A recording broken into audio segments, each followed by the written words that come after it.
ბავშვებო, მოგესალმებით.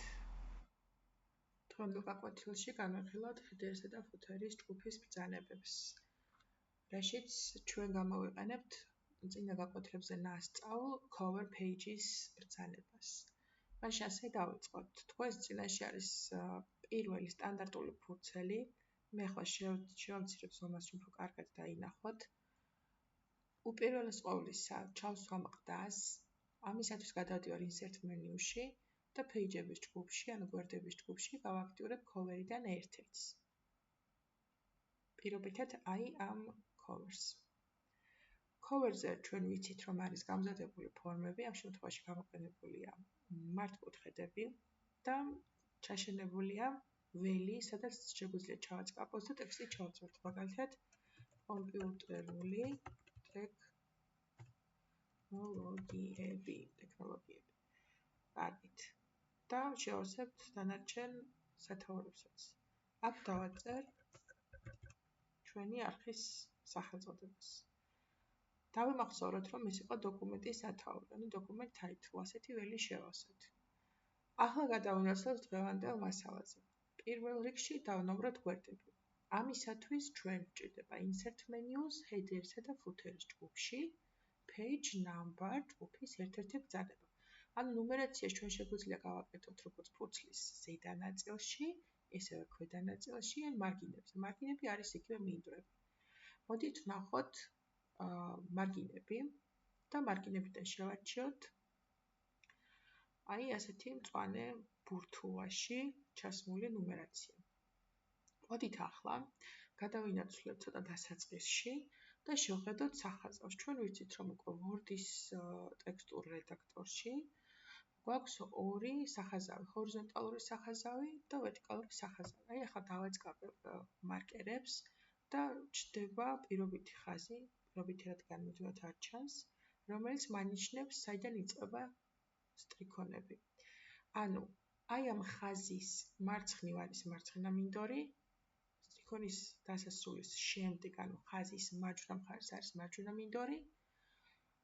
მეორე სახაზავზე კიდევ აქაც რომ მოვნიშნოთ, ფურცლის ზედა ნაწილში გვაქვს თავსართი და მეორე მხრიდან თუ მოვნიშნოთ, ნახეთ, ფურცლის ბოლო ნაწილში გვაქვს ბოლოსართი. ხო, ნახოთ როგორ ჰქვია მათ ტერმინოლოგიით. მარგინები უკვე გავიგეთ, ზედა ნაწილს ჰქვია header-ი, ქვედა ნაწილს ჰქვია footer-ი.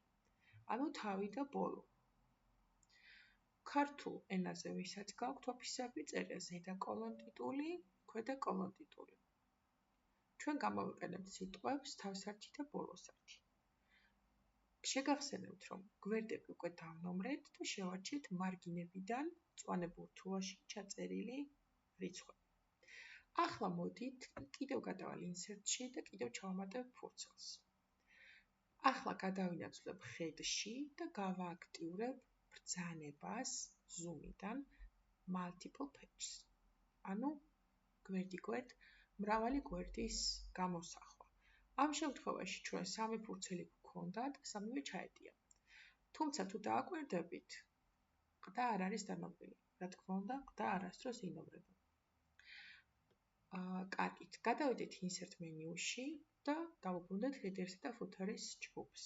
გვაქვს პირველი ბრძანება header-ი და მეორე ბრძანება footer-ი, თავსართი, ბოლოსართი, ანუ ზედა კოლონ ტიტული, ქვედა კოლონ ტიტული. თქვენ რომელიც მოგეწონებათ, ის ტერმინი შეგიძლიათ გამოიყენოთ. მთავარია სწორად იცოდეთ და სწორ დროს გამოიყენოთ. ჩამოვშალოთ თავსართი და ხედავთ, რომ გვაქვს გამზადებული ვარიანტები. ნახეთ, აი ესეთი ვარიანტები. თუ დააკვირდებით ამ ვარიანტებში, ზოგიერთ მათგანს გააჩნია დოკუმენტის სათაური, ზოგიერთ მათგანში ნაგულისხმევია ნუმერაცია, ანუ ლოგიკურია, რომ თუ ნუმერაციას ჩავსვა, მაშინ მარგინებზე ნუმერაცია აღარ მჭირდება. თუ მარგინებზე მაქვს ნუმერაცია, მაშინ ეს ასეთი კოლონ ტიტული, ანუ ასეთი თავსართი აღარ მჭირდება. კარგით. ახლა ნახოთ, როგორ დავხუროთ თავსართი. აი, close header-ი და footer-ი. თუმცა, სანამ დავხუროთ, მინდა ყურადღება გავამახვილოთ, რომ როდესაც ერთ-ერთი მათგანია გააქტიურებული, მეორეც ჩანს. მოდით, რომ შევაჯამოთ, ვთქვათ, რომ თურმე ტექსტურ რედაქტორში სამუშაო ფურცელი იყოფა 5 ნაწილად. რა თქმა უნდა, ეს არის ლოგიკური, სინამდვილეში არ იყოფა, ფიზიკურად არ ჭრით და არ ვანაწევროთ ამას. ზედა ნაწილი, ქვედა ნაწილი, მარცხენა და მარჯვენა ნაწილი და შუაში ცენტრალური ნაწილი, სადაც დოკუმენტის ძირითადი ნაწილი განთავსდება. მოდით ახლა ნახოთ, როგორ მოვაშოროთ ეს ჰედერი, რადგანაც ნუმერაცია გვაქვს და გავაკეთოთ ჰედერი ჩვენი ხელით. გადავიდეთ ისევ insert menu-ს, ჰედერს და ფუთერის ჯგუფში, ჩამოვშალოთ სულ ბოლოში, ანუ ჩამოსქოლოთ არ უნდა, გვაქვს remove header. ეს ნიშნავს თავსართის ამოგდებას. თუ მინდა რომ დავარედაქტირო, edit-ს დავაწვევი, თუ მინდა რომ საერთოდ გავაუქმო, მოვაშორო, მაშინ remove-ს დავაწვევი და რა თქმა უნდა header-იც აღარ აქვს. კარგით. ახლა მეორე გზა. ორჯერ სწრაფად თუ დავაძგაბებ header-ის პოზიციაზე, სადაც თავსართი გვაქვს, გააქტიურდება თავსართი. თუ ორჯერ სწრაფად დავაძგაბებ ცენტრალურ ნაწილში, ცენტრალური ნაწილი გააქტიურდება. თუ ფუთერში დავაძგაბებ ორჯერ სწრაფად, მაშინ ფუთერი გააქტიურდება. ახლა მოდით შევხედოთ ზედა ნაწილს, აქ გვაქვს header-სა და ფუთერის იარაღები. სადაც გვაქვს design menu. Design menu-ში არის მთელი რიგი ბრძანებები, რომლითაც შეგვიძლია დავაკომპლექტოთ და შევცვალოთ ვიზუალი ჩვენი თავსართი და ბოლოსათვის. ამ შემთხვევაში ჩვენ დაგვჭირდება options ჯგუფის ბრძანებები, სადაც ნახეთ გვაქვს ასეთი შემოთავაზება different first page და თავისთავად აქტიური, რადგანაც პირველი გვერდი ისეთ განსხვავებულია, ანუ ჩვენ მოვნიშნავთ თუ არ მოვნიშნავთ. ამ შემთხვევაში დაგვხვდა გააქტიურებული, იმიტომ რომ ყდა გვაქვს ჩასმული და ცხადია რომ განსხვავებულია პირველი კვირდი. შემდეგ გვაქვს different old and even page. ესენი ნიშნავს კენტი და ლუწი გვერდები. თუ ჩავართავთ ამ ოპციას, ამ პარამეტრს, მაშინ ყოველ კენტ გვერდზე გვექნება ერთი თავსართი, ყოველ ლუწ გვერდზე გვექნება სხვა მეორე თავსართი. ახლა ნახოთ ეს თავსართები რა შეიძლება იყოს. ამას დავანებოთ თავი და დავწეროთ. მაგალითად, დავწეროთ ზოგადი ფრაზა, რაიმე ზოგადი ფრაზა, რომელიც შეიძლება მოერგოს რაიმე დოკუმენტს. რადგან მე მყავხართ ორი სკოლის მოსწავლეები, ახლა გამოვიყენებ უბრალოდ სკოლის, უბრალოდ სიტყვას სკოლა. სკოლა. და შეხედეთ, რამდენი გვერდიც მაქვს. ყველა გვერდის თავსართში, ამ შემთხვევაში ორი გვერდის თავსართში, რატომ ორი გვერდის, მესამესი არა, იმიტომ რომ ეს მესამე არის, რომელშიც პირველი არის ყდა. და ზემოთ მონიშნულია, რომ პირველი გვერდი განსხვავებულია, რადგანაც cover-ით ჩავსვით, ანუ რადგანაც ნახეთ, cover-ი შეიძლება და ხელით აგვეწყო, როგორც ჩვენ უკვე ავაწყეთ, მაგრამ ჩვენ გამოვიყენეთ Word-ში ჩაშენებული ფუნქცია. ანუ ავტომატურად ჩავსვით. ამიტომაც თვითონ გააქტიურა, რომ ეს უნდა იყოს განსხვავებული. თუ ჩვენ დავალაგებდით ხელით cover-ს, მაგ შემთხვევაში ამას ესე არ დაგვხვდებოდა ერთი სიტყვით. კარგით, მაშინ მოდით ახლა ვნახოთ. ერთ მხარეს გვეწეროს სკოლა ოდებში და even-ებში ვნახოთ, მეორე გვერდზე გადავინაცვლებ. მოდით ჯერ გავაქტიურებ ცენტრალურ ნაწილს და დავამატებ კიდევ ერთ ფურცელს, რომ გამოჩნდეს კარგად. ცოტათი შევამცირებ. ასე. რისიდან ახვაც ჩვენ ახლა გვჭირდება ეს ყველაფერი ჩანს მაინც და კენტები და ლუწებიც რა თქმა უნდა უკვე შეიძლება გადმოსხოთ გვერდები ამის მიხედვით. ორჯერ სწრაფი დაწყაპებით, ამ გვერდში წავშლი ამ ჩანაწერს სკოლას და დავწერ, მაგალითად, ჯერ უნდა გავაქტიუროთ ეს. ნახეთ, მე Ctrl-Z დავაბრუნებ, რაც გავაუქმე, ჯერ გადავინაცვლებ header-სა და footer-ში და ახლა გამოჩნდა ეს და ჯერ გავააქტიურებ, რომ განსხვავებული იყოს. ნახეთ, გამომჩა გააქტიურება და ყველა ავტომატურად წამიშალა. ამ შემთხვევაში აქ დავწეროთ მოსწავლე ან საგანი დავწეროთ, მოდი საგანი დავწეროთ, საგანი და ისევ გავაქტიუროთ შუა ნაწილი. ნახეთ, ანუ კენტ გვერდებზე გვაქვს, ნახეთ, პირველი, სამი გვაქვს საგანი, ანუ სკოლა და ლუწებში გვაქვს საგანი. ახლა თუ ჩავამატებთ კიდევ ერთ ფურცელს, მეოთხე ფურცელს საგანი გამოჩნდება. იმედი მაქვს ეს კარგად გავიგეთ. კარგით. მოდით ახლა ვნახოთ ფუთერი, ანუ ბოლოსართი. ორჯერ სწრაფად დავაწყაბებ ამ პოზიციაზე და შემიძლია გამოვიყენო, ნახეთ, header-სა და footer-ის იარაღების design menu-ში გვაქვს insert ჯგუფი, სადაც შემიძლია ჩავსვათ თარიღი, დოკუმენტის ინფორმაცია, დოკუმენტის შესახებ ინფორმაცია, ეს არის სწრაფი ნაწილები, თუმცა ამას ახლა თქვენ თავი დაანებეთ. ბავშვებო, ჯერ არ გჭირდებათ.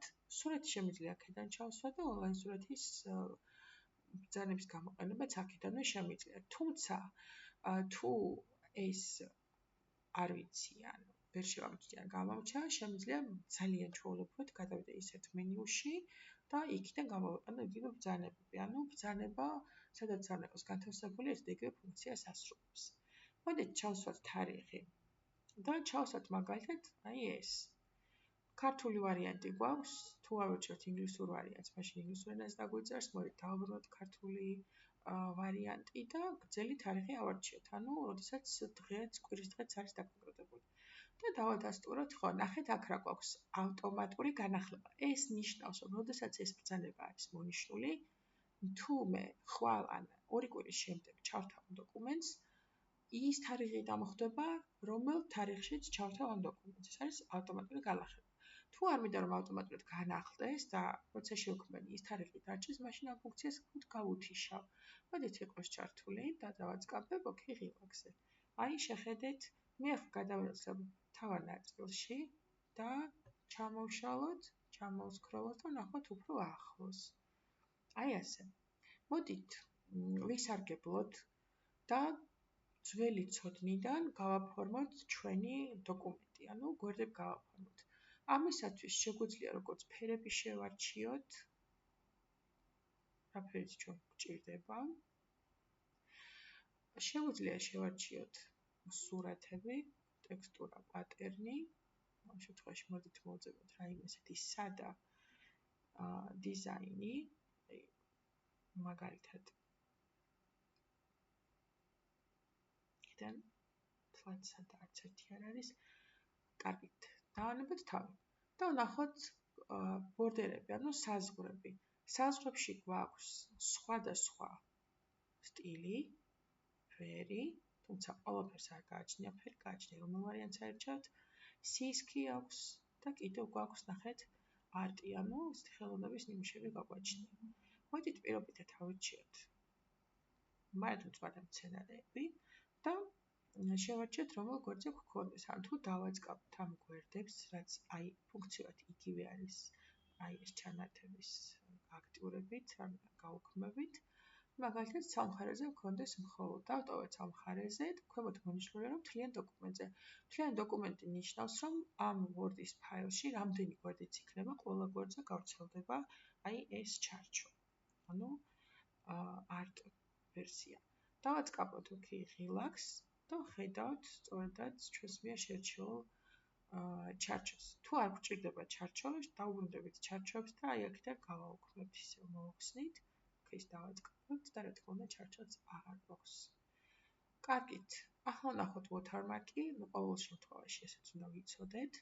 watermark-ი არის ჭვირ ნიშანი, პირდაპირ გადმოვთარგმნოთ. ანუ ჭვირ ნიშანი ნიშნავს ეს არის რაღაც სიმბოლო ჩავსვათ, შეიძლება იყოს გამოსახულება, ანუ სურათი, გრაფიკა იყოს, შეიძლება იყოს ტექსტი.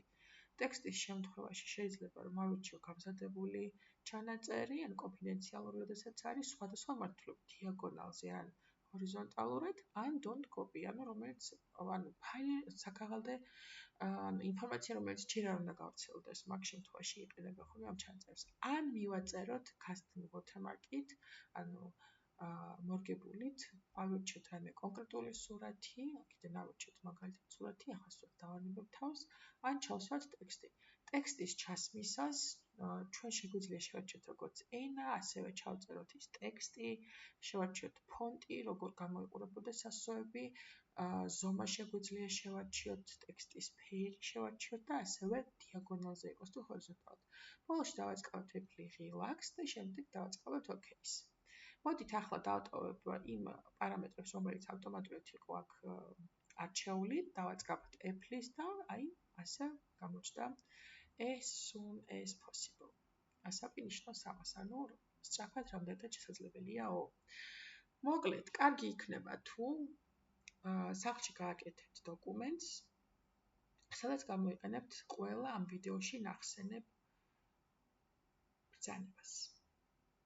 გაკეთების შემთხვევაში გადმოაგზავნეთ ჩემს ელექტრონულ პოსტაზე ან სკოლის ბაზაში.